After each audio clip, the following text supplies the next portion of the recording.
안녕하세요. 크립토TV입니다. 오늘은 최근 악화된 클래리티 상황을 살펴본 뒤에 그럼에도 코인이 나름대로 버텼던 이유도 알아보도록 하겠습니다.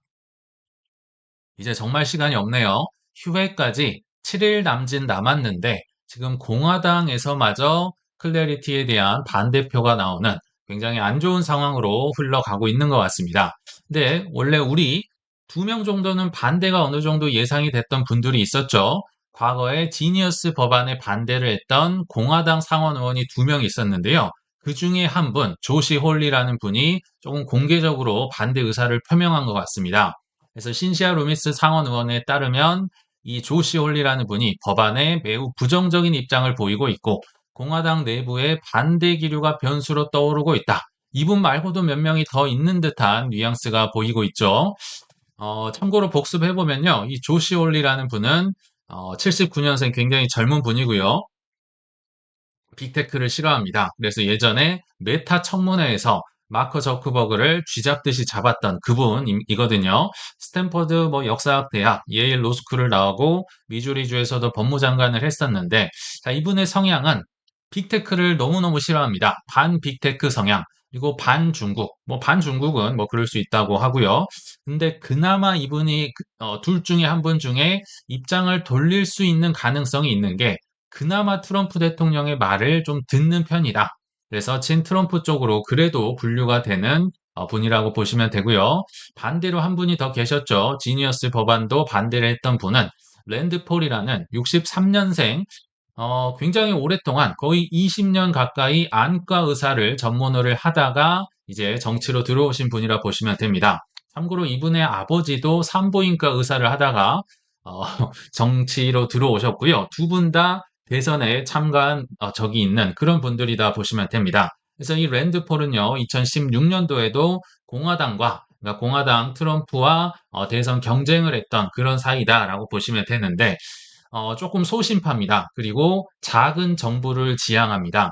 이 말인즉슨 규제를 싫어하겠죠. 그래서 정부의 개입을 최소화, 중국도 웬만하면 가만히 둬라. 규제 개입 최소화.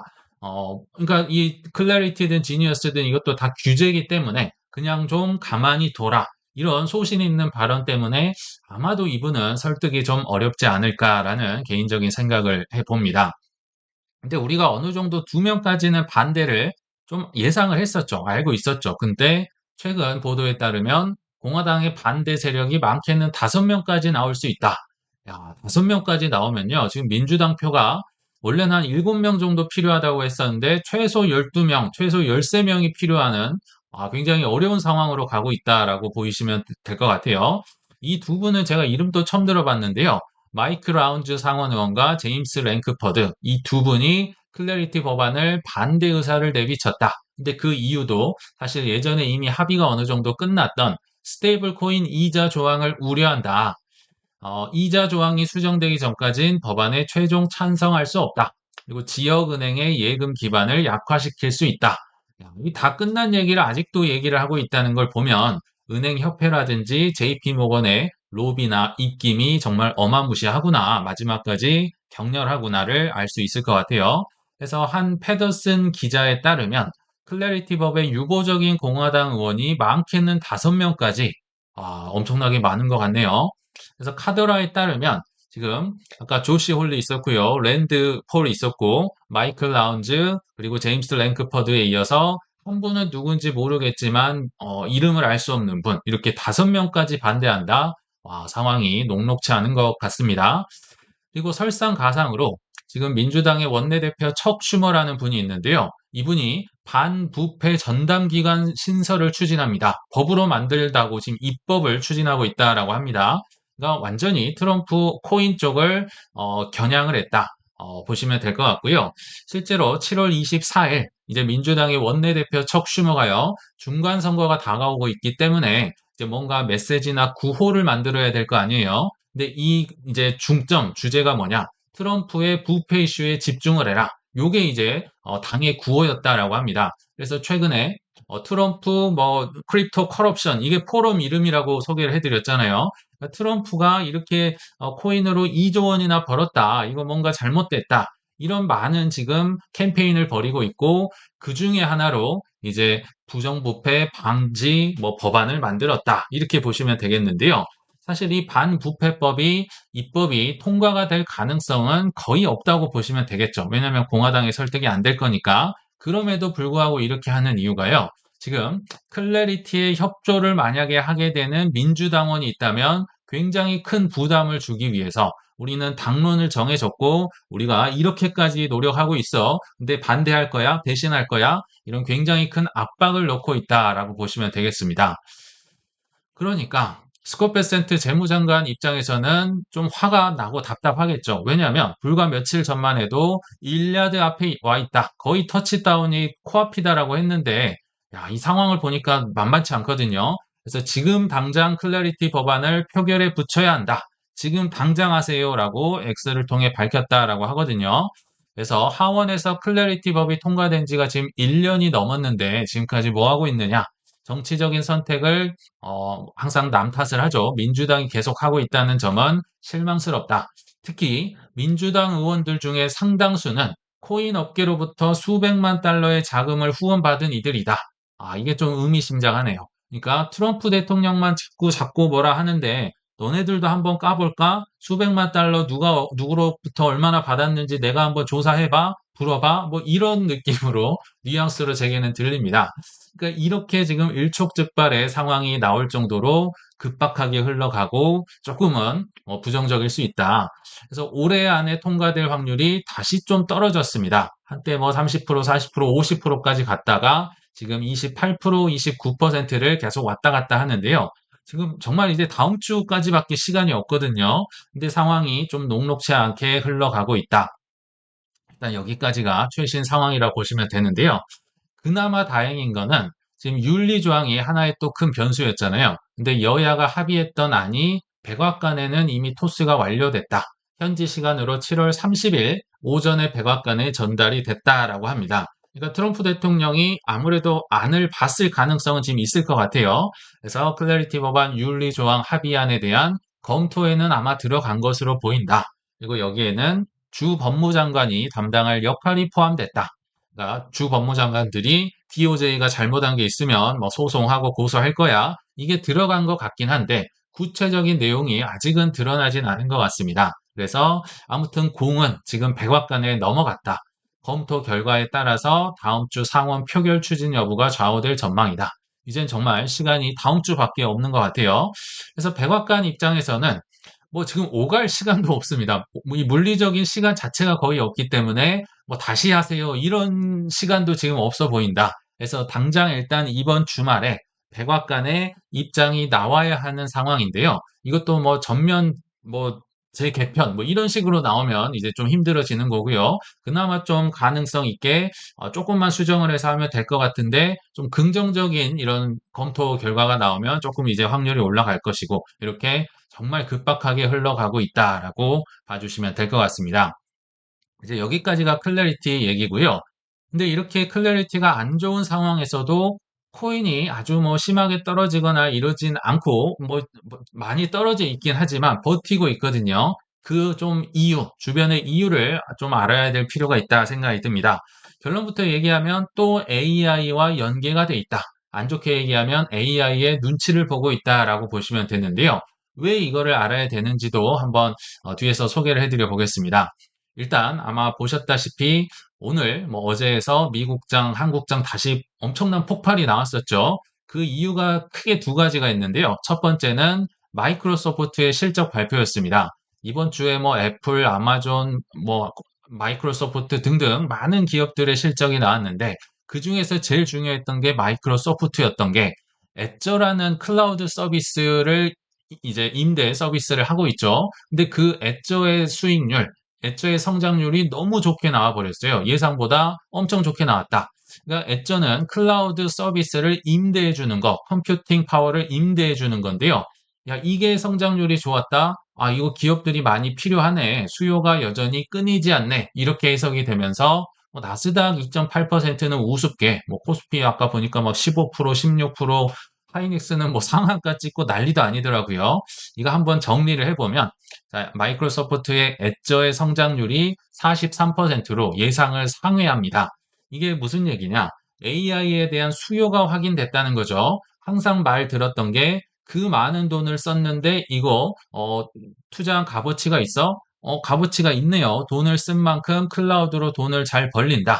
그러니까 클라우드 서비스 이게 더 이제 지어지려면 데이터 센터도 더 지어야 될 거고 GPU, CPU도 더 만들어야 될 거고 하니까 반도체, 뭐 AI 데이터 센터 동반 폭등이 나왔다. 그러니까 폭등이 나왔기 때문에 나름대로 코인도 버텼다. 뭐 이렇게 보시면 될 것 같고요. 그리고 두 번째 이유도 중요합니다.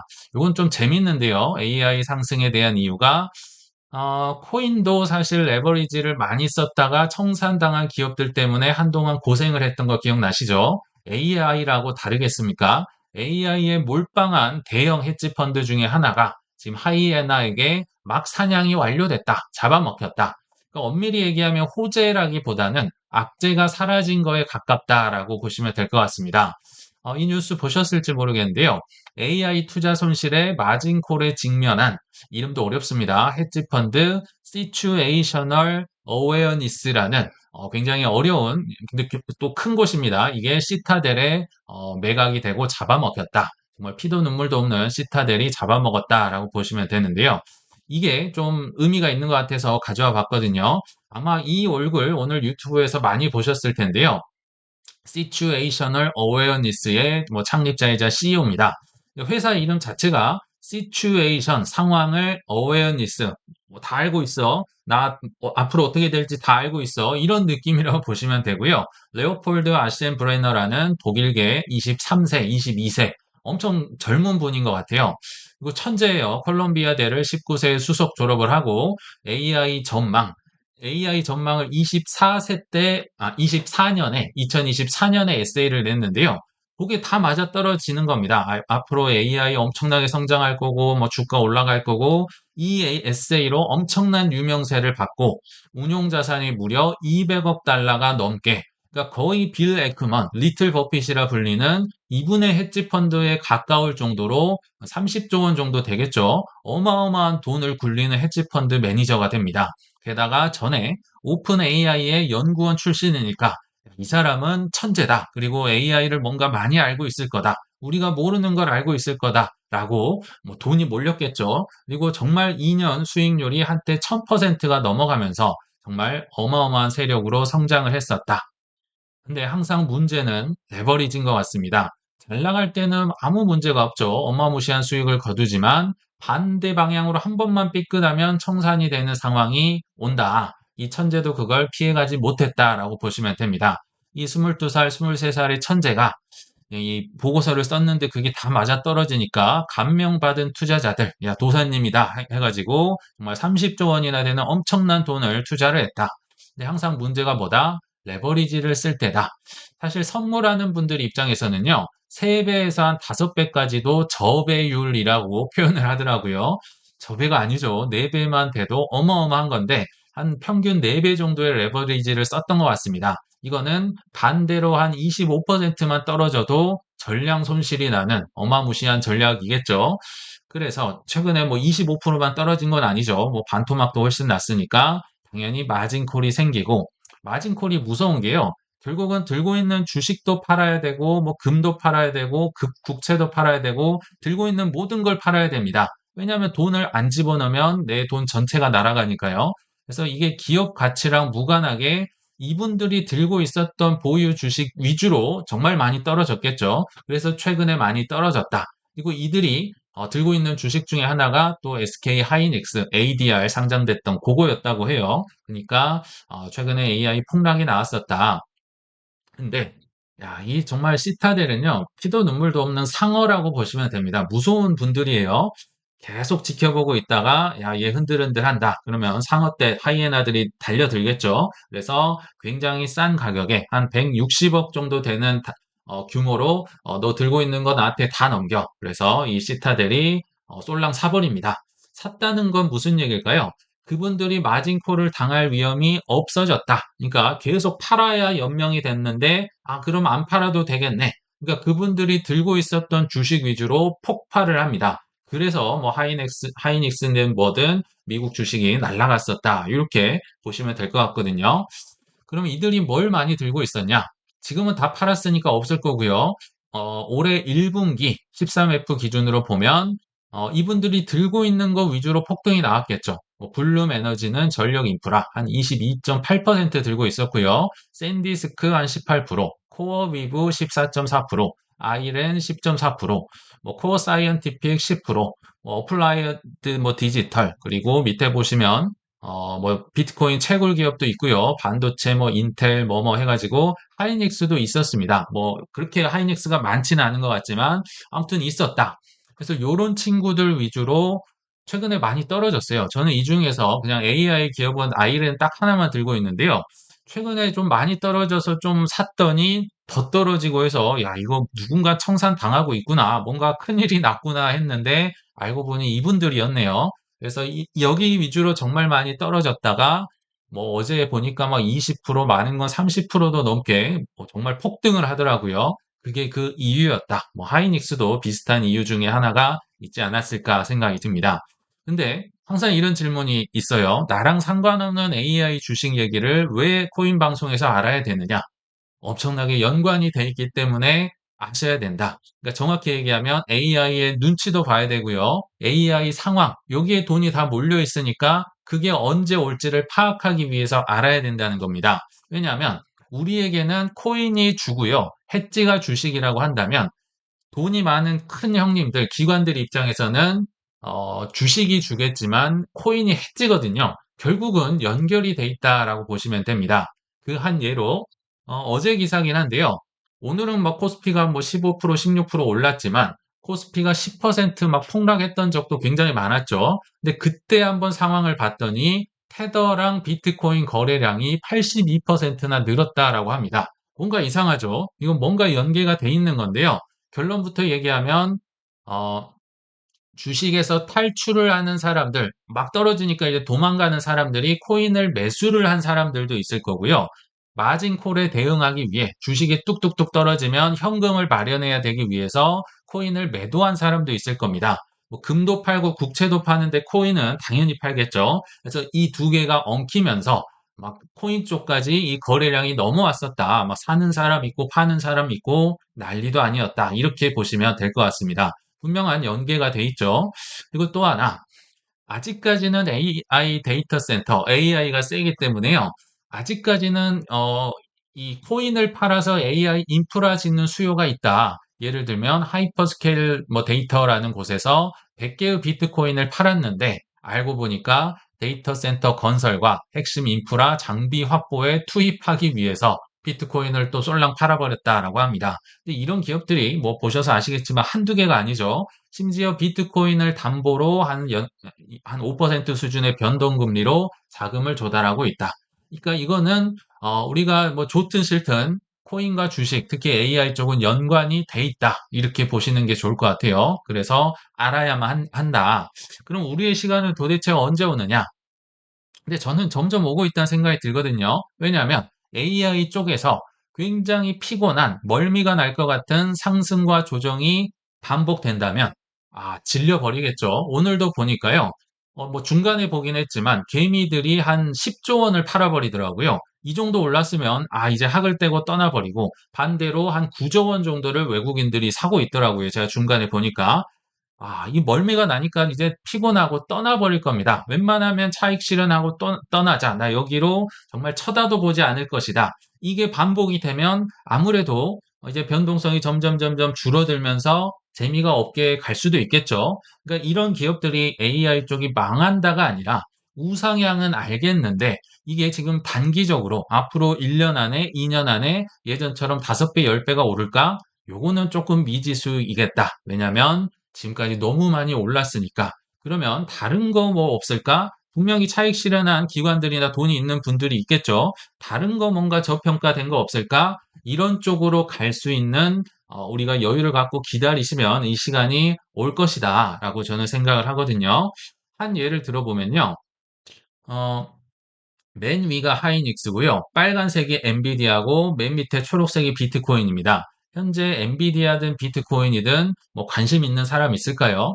이게 한 최근 2년 전, 2년 이후에 이제 차트인데요. 물론 엔비디아가 비트코인보다 훨씬 낫죠. 그래도 2배 정도는 올랐네요. 그렇지만 엔비디아에 목숨을 걸고 사는 사람 제 주위에서 본 적이 한 번도 없습니다. 비트코인은 거의 없다고 보시면 되고, 즉 관심이 없다. 왜냐하면 하이닉스든 뭐 삼전이든 뭐 마이크론이든 인텔이든 뭐 속쓰리든 5만 가지 이렇게 많이 올라가는 거에 다들 관심을 갖고 있다. 이런 거 재밌는 거 많이 이제 사러 가셨겠죠. 자, 근데 최근 2년으로 보면 그런 것 같은데요. 최근 10년 기준으로 보면 사실 비트코인과 엔비디아를 따라올 수 있는 주식은, 자산은 그냥 없다고 보시면 됩니다. 그러니까 사실 엔비디아가 대단한 겁니다. 왜냐하면 이렇게 어느 정도 시가총액을 갖추고 있는 주식 중에 최근 10년 기준으로 비트코인을 이렇게 앞서는 주식은요, 엔비디아밖에 없거든요. 그러니까 어마어마하게 상승을 했는데 최근에 좀 주춤해서 사람들이 관심이 없을 뿐이지, 이 밑에 보시면 하이닉스, 뭐 삼성전자 뭐가 날아간다고 해도 물론 10년 기준으로 3,400%, 한 35배, 36배 올랐다면 많이 오른 거긴 한데요. 길게 보면 결국은 이들을 아무도 못 따라온다. 그래서 이들이 지금 주춤해 보일지라도 그들 나름대로 시간표를 가지고 살아남고 뭐 없어지진 않겠죠. 꿈틀꿈틀 올라간다고 한다면 결국 우리의 시기를 기다리시면 될 것 같다라는 생각이 듭니다. 그래서 오늘 좀 결론을 맺어보면요. 비록 현재는 코인이 AI 기업들 눈치도 봐야 되고 매크로 눈칫밥도 먹는 신세긴 하지만 영원히 상승만 하거나 반대로 영원히 하락하는 건 절대로 불가능합니다. 그래서 결국 인간의 탐욕이 존재하는 한 어떻게든 유동성은 순환될 것이며, 그게 월가나 기관들도 바라는 바이므로 그들 역시 오랫동안 기다리면서 작업하고 있을 텐데요. 조금만 더 인내를 갖고 이겨내시길 바라면서 이만 마치겠습니다. 시청 감사합니다.